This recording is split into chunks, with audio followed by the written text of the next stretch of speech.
Good morning, good evening, and good afternoon, everyone joining from different parts of the globe. I welcome you all for another session of Stillness Beat 365 daily meditation program. So first of all, I would like to congratulate each one of you, for completing 40 days of meditation. We are on day 40. So every day showing up is not a small commitment, right? And your dedication really matters. So friends, let's continue this practice and allow meditation to become the natural part of our life, right? So the pattern of the programs remains the same: 45 minutes of meditation followed by wisdom bite and experience sharing. So friends, let's start today's session with meditation. I invite Sharath to guide us into today's meditation. Good morning, Sharath. Good morning, good evening, Sirisha. Excellent. So let's begin the journey into the meditation. We don't do meditation, we get into meditation. So let's correct ourselves. Right? So, all right, because there is nothing to do in meditation. All right, so I request everyone to settle down, find a quiet place, dim your lights already. So let's take 10 to 12 seconds time of silence to create separation between the world and the inner world.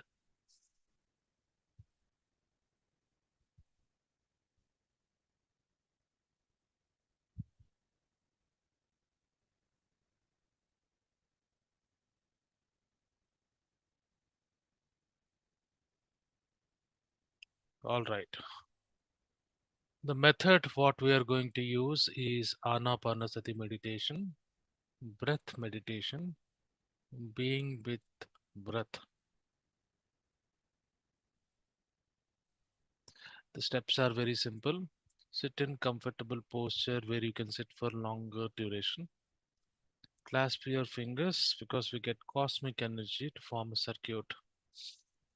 Cross your feet, close your eyes, be with your natural breath. Very simple.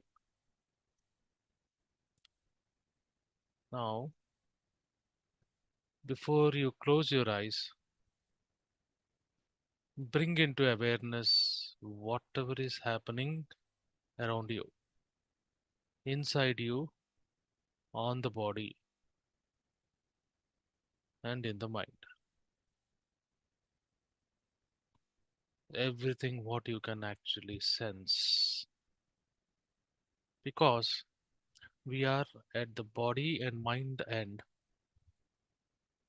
at present. So bring into your awareness everything.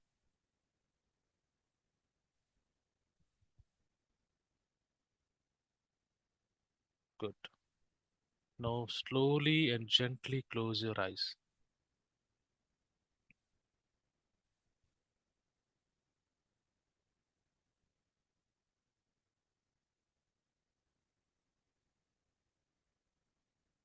You will observe amongst many things which are happening, the breathing. It is always happening in the current moment. Observe your breath.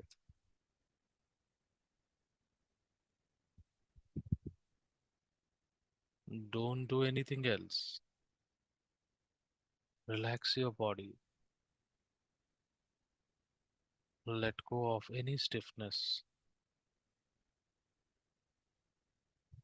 After exhalation, inhalation starts on its own.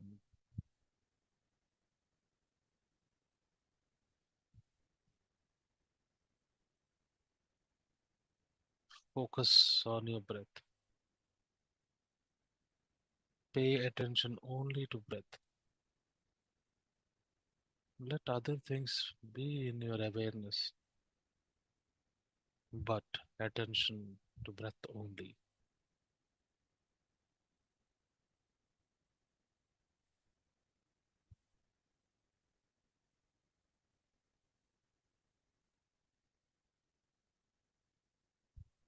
Keep observing.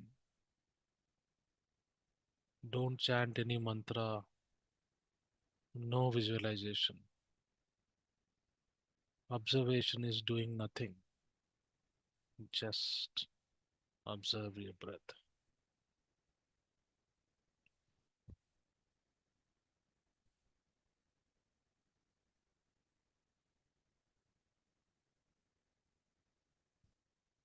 Keep observing your breath for next 5 minutes.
Witness everything by being with the breath.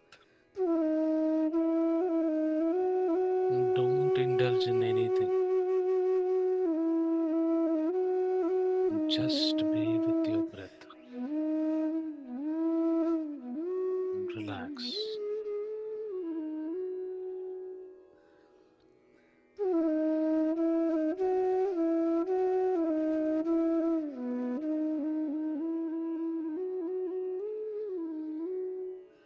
Witnessing is nature of self.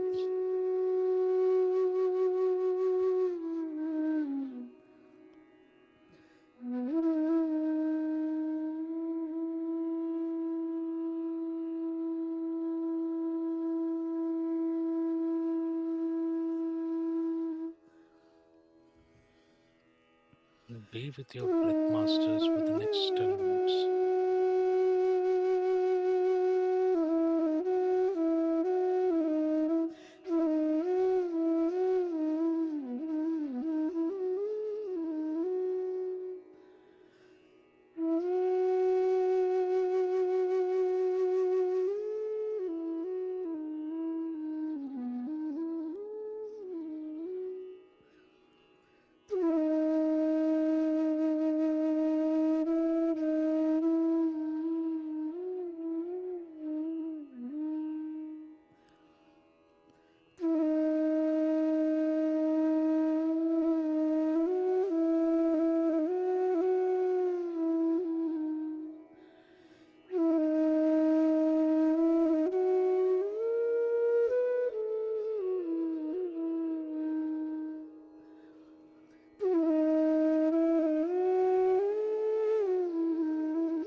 Relax. Come back to your breath.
Be with your breath, masters. The more you are with the breath, the deeper you go into the consciousness. awareness. Go deeper. Be only with breath. Relax.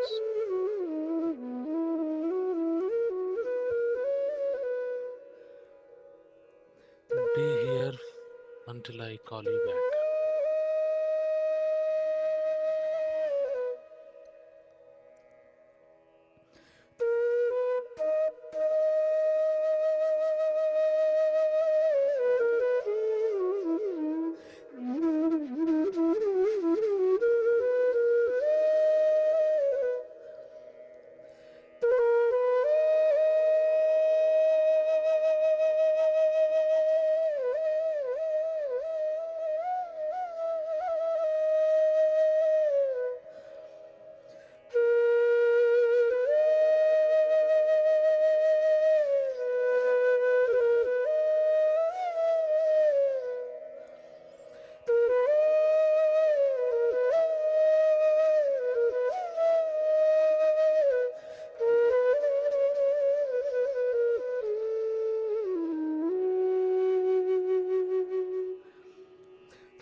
Masters,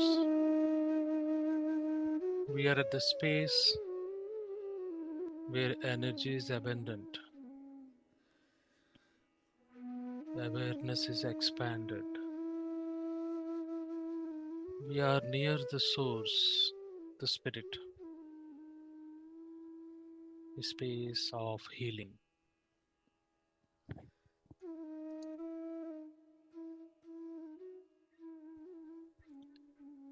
From this space of healing and energy, let's heal ourselves and the world around us. Mentally repeat the following affirmations. I am sorry. Please forgive me. Thank you. I love you. I am sorry. Please forgive me. Thank you. I love you. Take responsibility. I am sorry. Please forgive me. Thank you. I love you. I am sorry. Please forgive me. Thank you. Love you. Sincerely. I am sorry. Please forgive me. Thank you. I love you.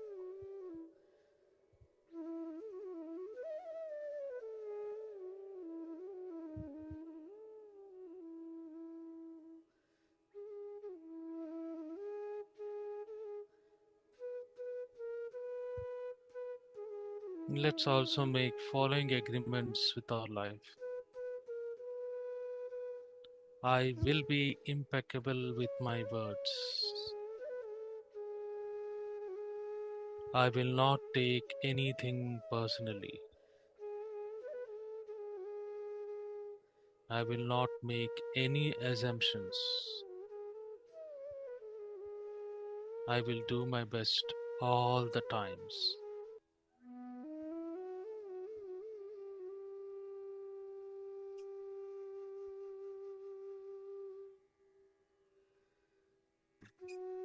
Be in this state for the next 3 minutes, masters.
Last 1 minute.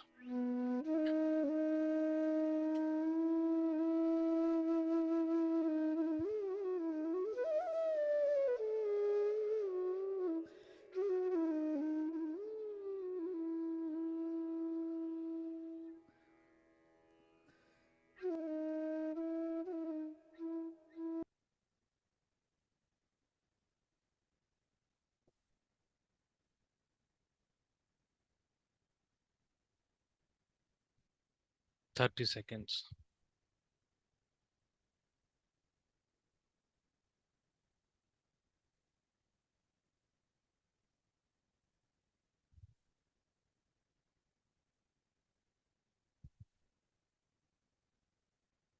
10, 9, 8, 7, 6, 5, 4, 3, 2, 1.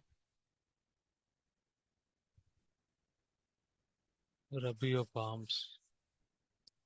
Keep it on your closed eyelids. And slowly open your eyes to here and now.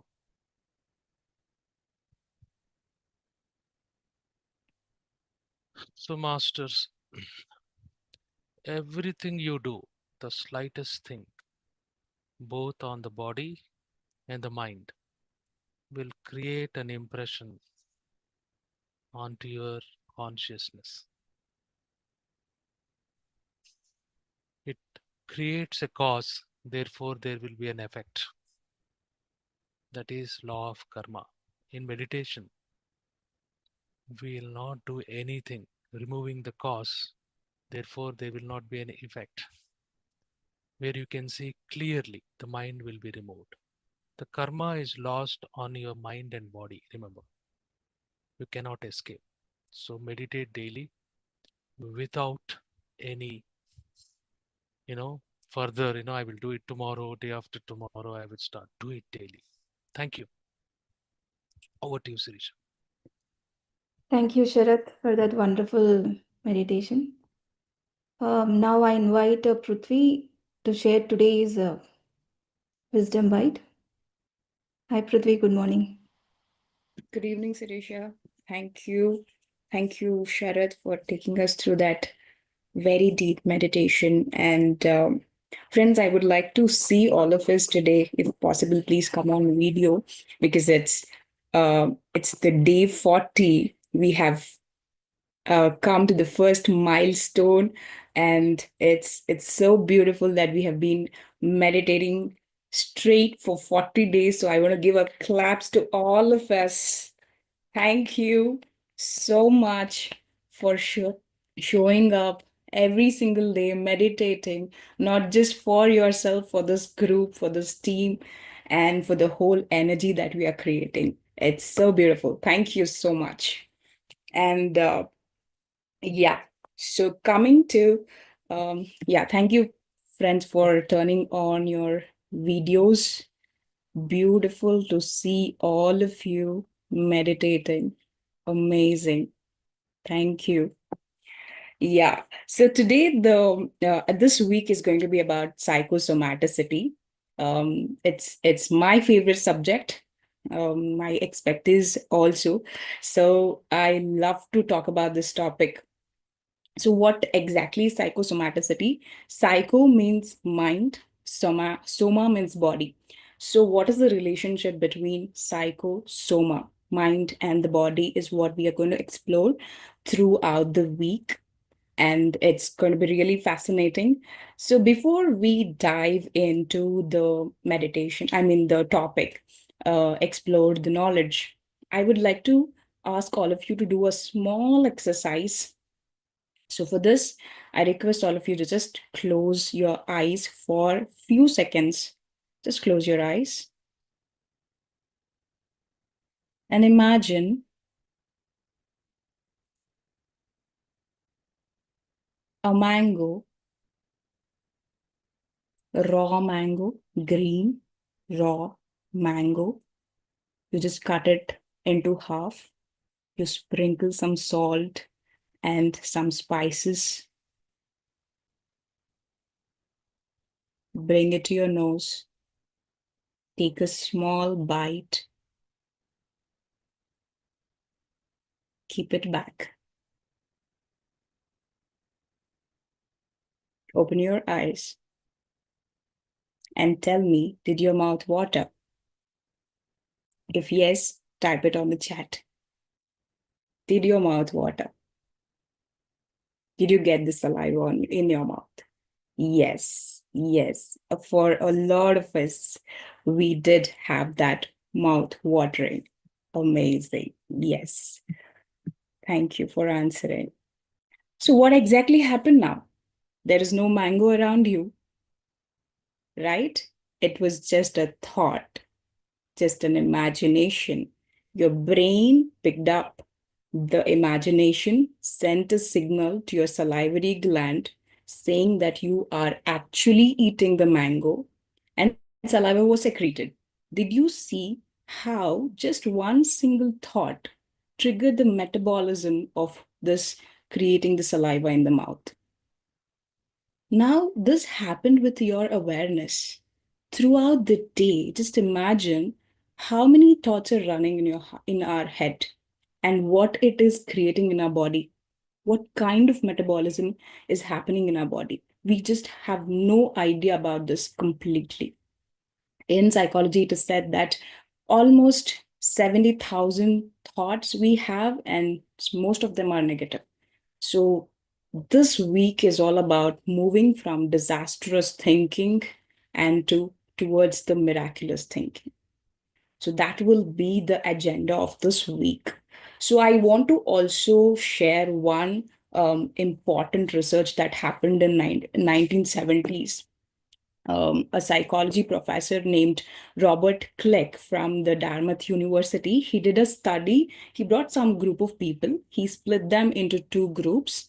And what he did was, for one of the group, he put a scar, very big, ugly scar, right from the ear to the tip of this, the corner of this lip.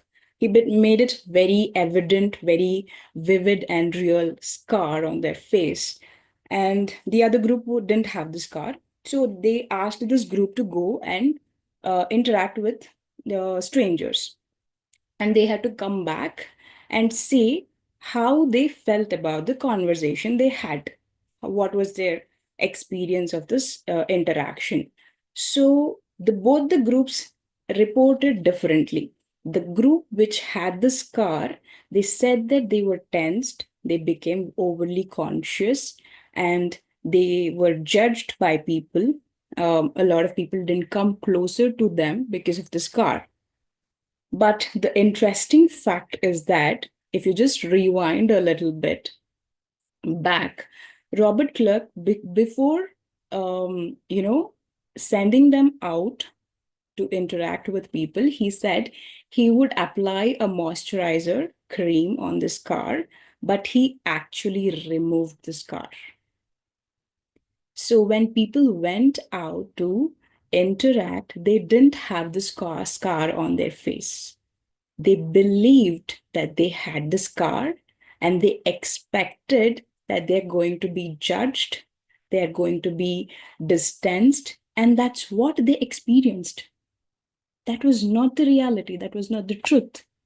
So, what this actually implies is that a belief was just instilled few minutes back and that created the reality.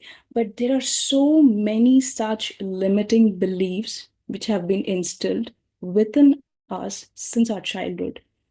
We are carrying it from decades, and that is what is actually attracting our RA system. The brain is focusing on the facts which reinforces these belief systems and creating that reality in our lives. That's how it is creating the chemistry of the body. So there are so many stored emotions, thought patterns we are ruminating on. These are creating our chemistry. It is creating the diseases in the body. It's creating the reality that we are experiencing. So we need to look at life questioning, are we seeing the truth as it is? and living in the truth? Or are we shadowed or clouded by our belief systems, perspectives, thoughts, stored emotions? So this is what we are going to explore throughout the week, because the body that we carry is a miraculous mission. Every single day almost 25 million cells are dying and they are regenerated. So almost every single organ, tissue, cell, the DNA is repairing itself. The nature has programmed our body to heal, and it is said that almost 90%, 98% of all the cells in the body is new in by 365 days. Even the heart renews, and we have a completely new heart over by 3 years of time. But why is that we carry the diseases for decades, and we go through the suffering of that ailment for a very long period? Is because of the mind. The mind has the memory. It keeps creating the same kind of environment for the mother cell to create a new cell with the old memory. There is a new cell, there is a new body, but with the old memory, with the old environment. So how are we going to reprogram this subconscious mind, the belief systems, and how are we going to throw the light on the stored emotions and allow the body to heal and to get to its natural state of health, is what we will be exploring this week. And we will go in depth and really see how meditation is going to be a transformative experiences, because we have been hearing so many people coming and telling that they have healed their migraines, they've healed their health conditions, but how is it really happening scientifically, and how are we going to put that into practice, is what we will explore this week. So stay tuned in. Let's dive deep into psychosomaticity this week. And for with that, let's intend for the day. So I request all of you to close your eyes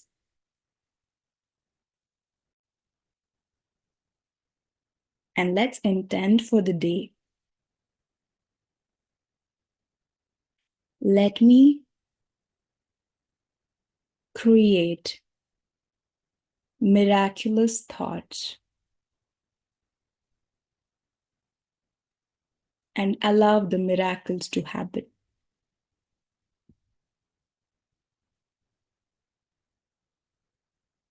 Let me be in the most natural state of joy, peace, laughter, and love.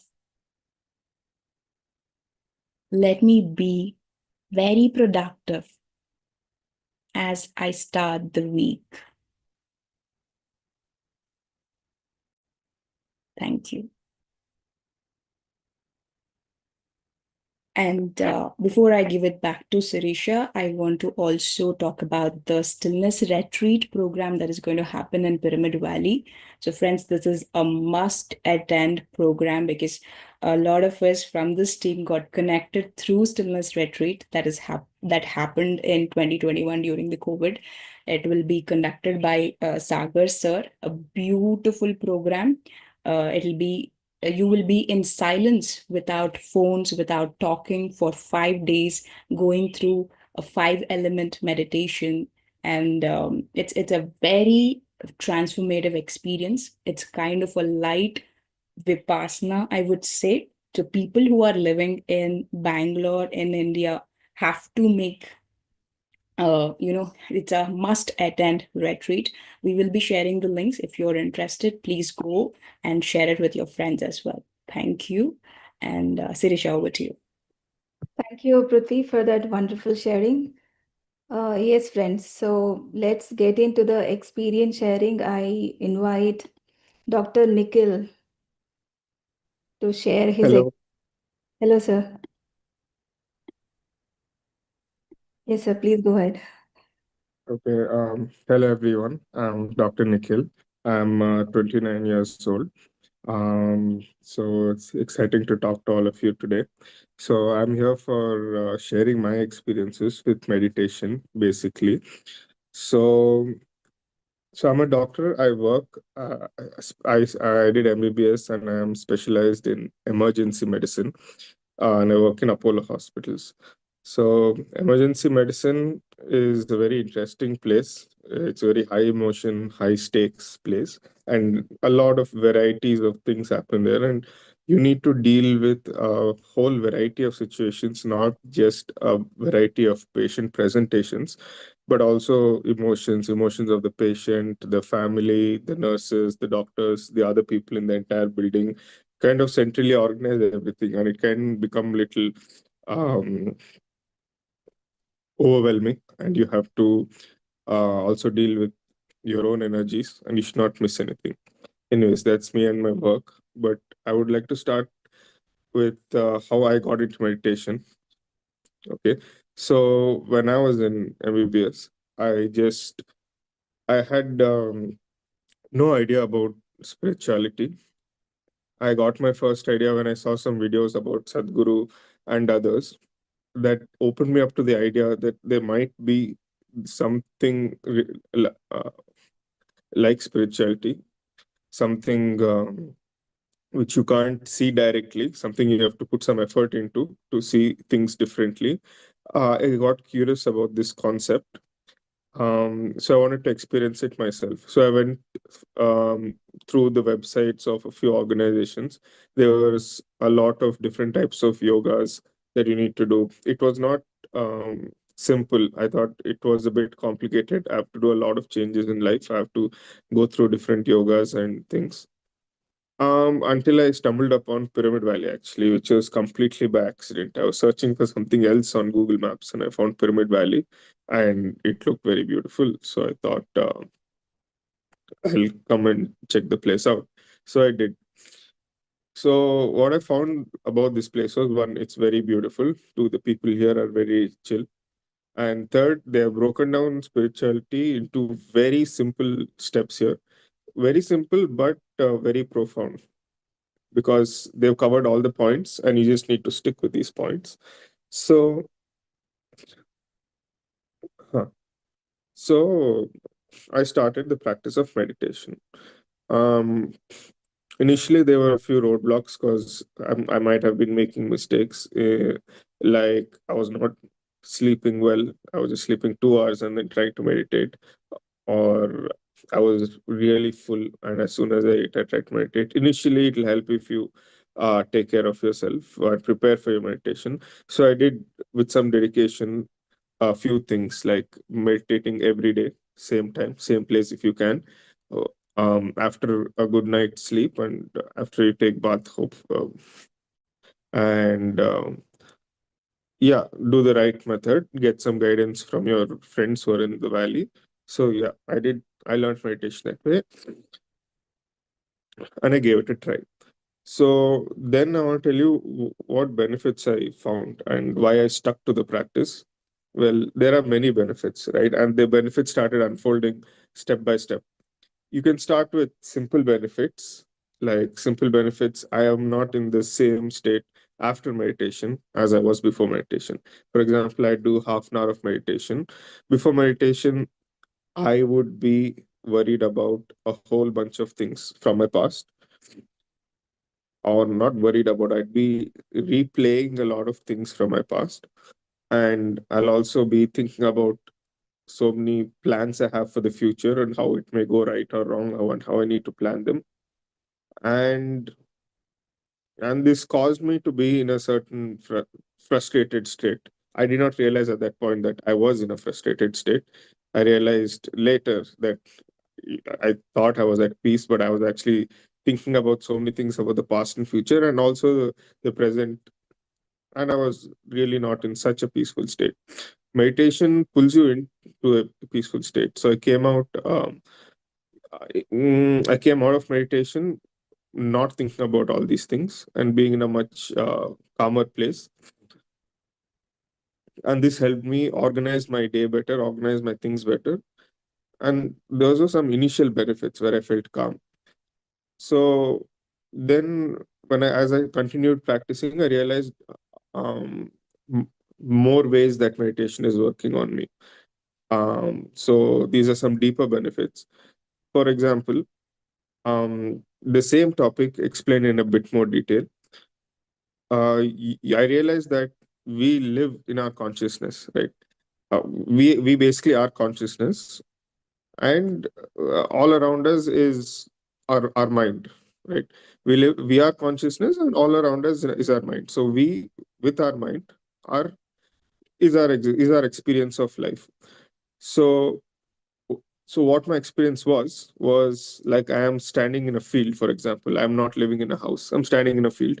Over there I can see all the things about my past that I kept thinking about, and if I turn this way from the field that I'm standing in, I can look at all the things I'm worried about the future. And if someone is there in front of me and he's annoying me, then I'm getting annoyed because I'm just standing in this field.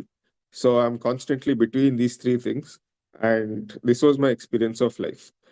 What meditation kind of did in an analogy kind of way was put me in a house, build me a house. Now my consciousness is like, I'm inside this house, as in I've been given a space where the past is a bit far away. I can't look at it directly. I'm not affected by it directly. It's there. I can look out of the window and see it, but it's far. It's not affecting me. The worries about the future are also there, but they're pushed away. They're far. And I can see it from the window, but it's far away. And people can't just, affect me right from the front, because meditation gives you this space where all the problems are pushed to the side, and you're living in this space created by meditation. It creates some kind of space in you. Okay, fine. So that's one thing. The feeling of meditation itself inside it feels very peaceful. But once you come out of meditation, you are now in a much more aware state than what you were before the meditation. And if you practice this well, your aware state just builds and builds over time.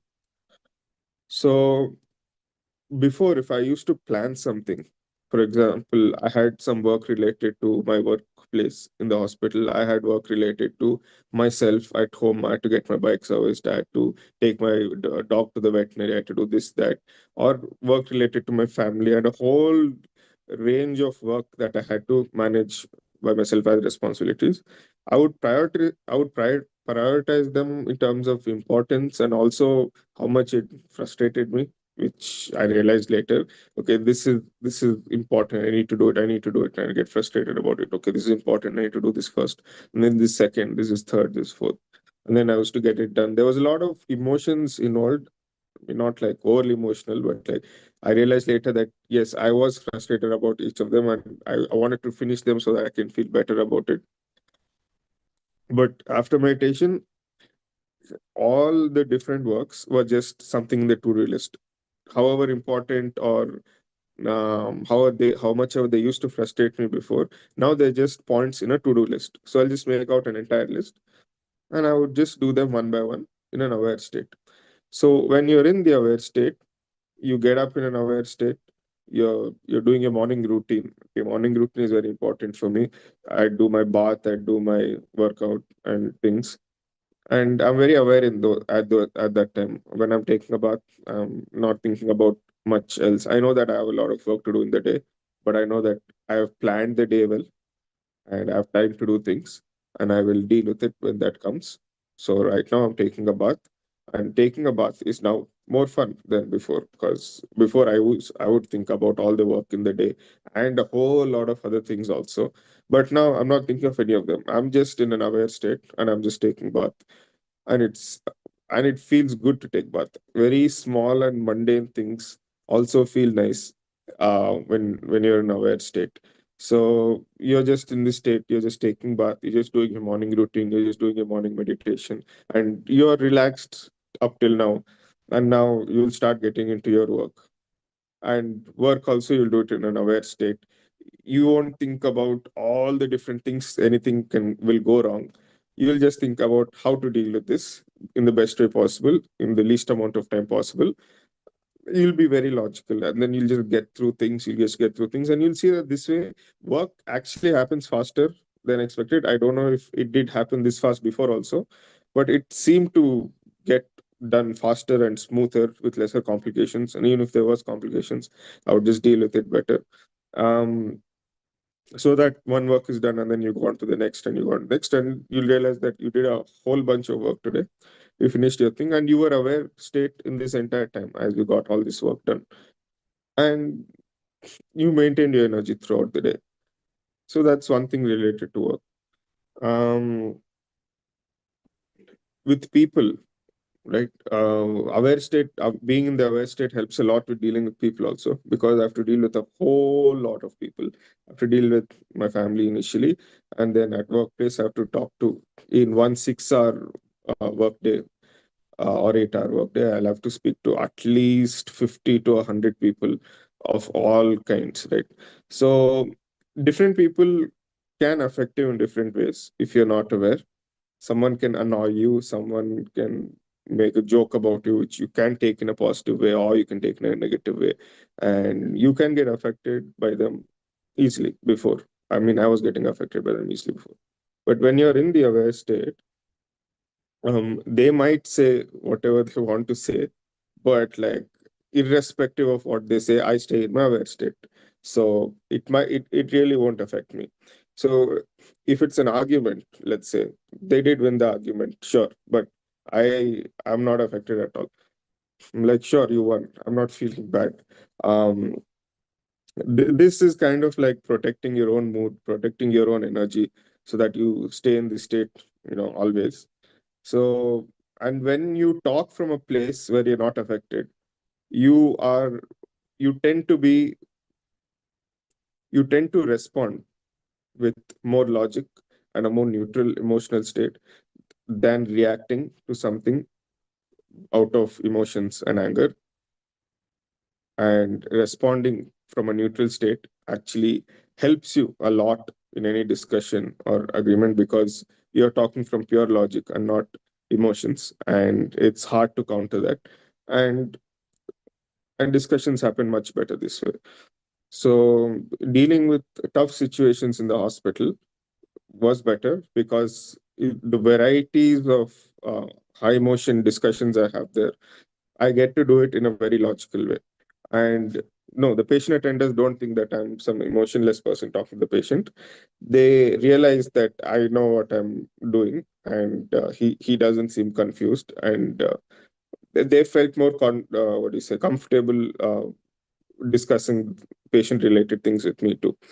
So it helped me a lot with the patient attenders. It helped me talk with the patients, because patients are in a very agitated state, and if I'm also agitated, they'll be even more agitated. So if I'm calm and I'm explaining things logically, because even the patient who's going through a very bad health issue is still searching for some kind of answers and explanations.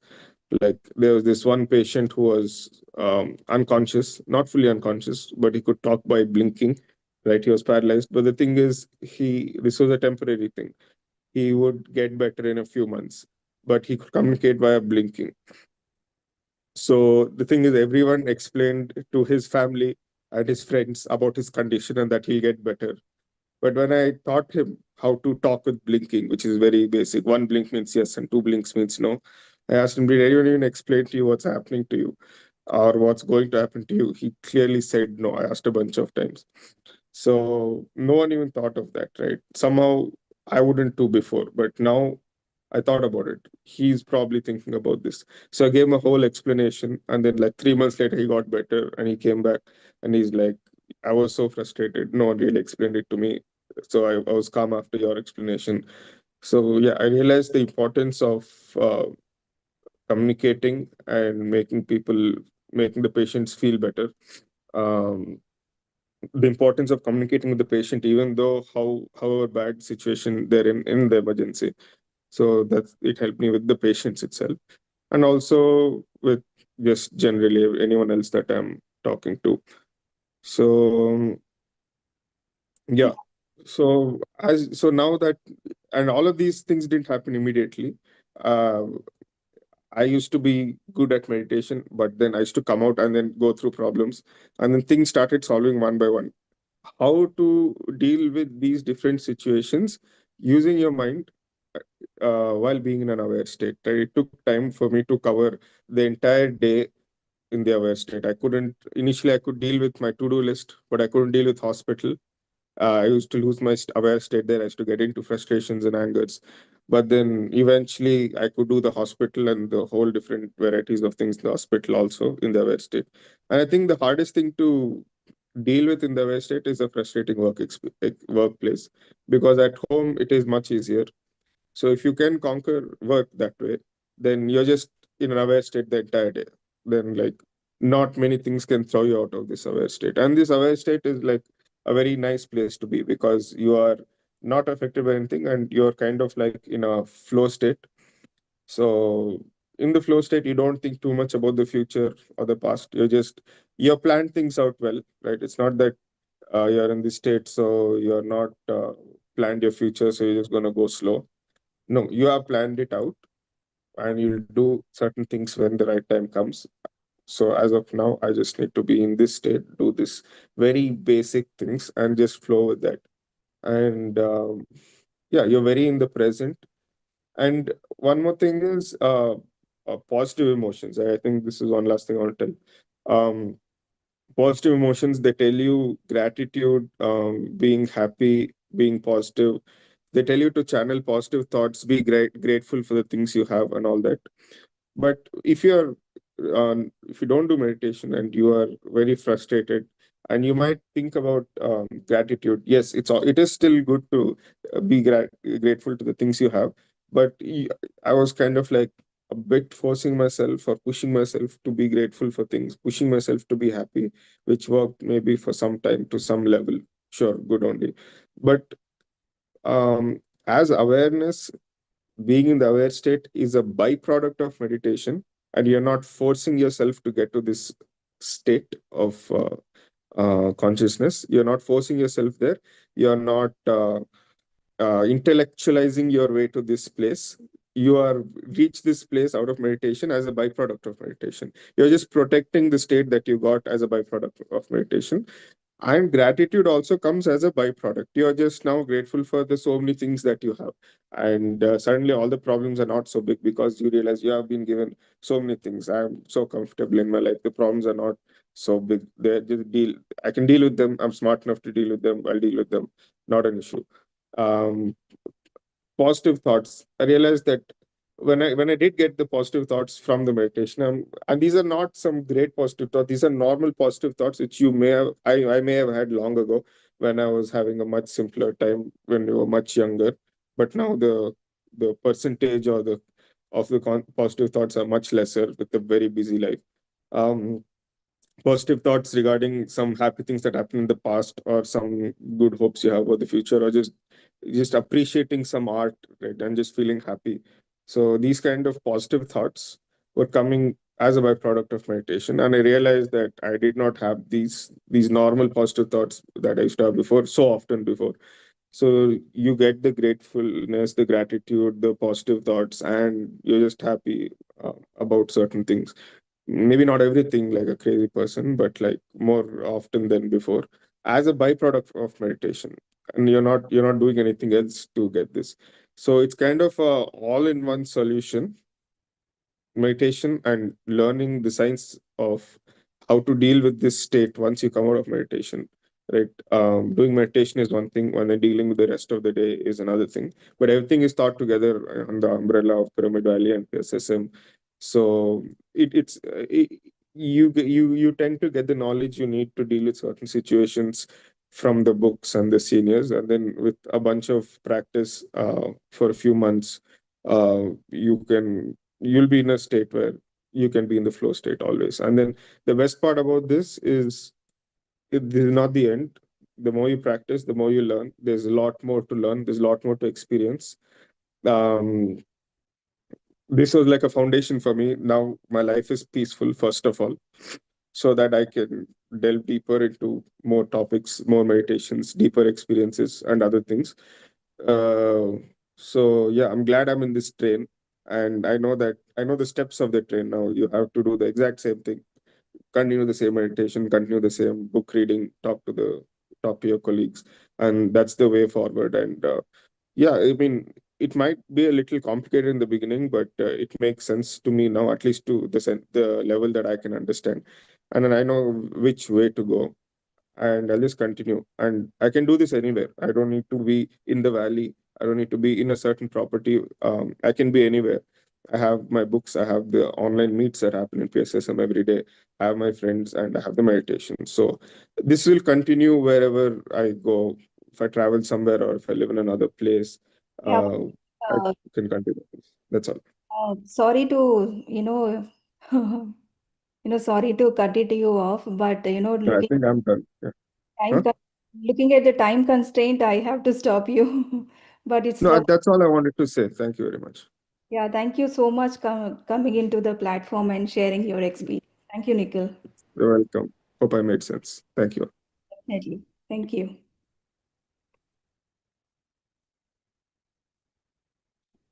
Yes, friends. So this is the day of 40, and we will connect you back tomorrow at the same time. Until then, take care. Bye bye.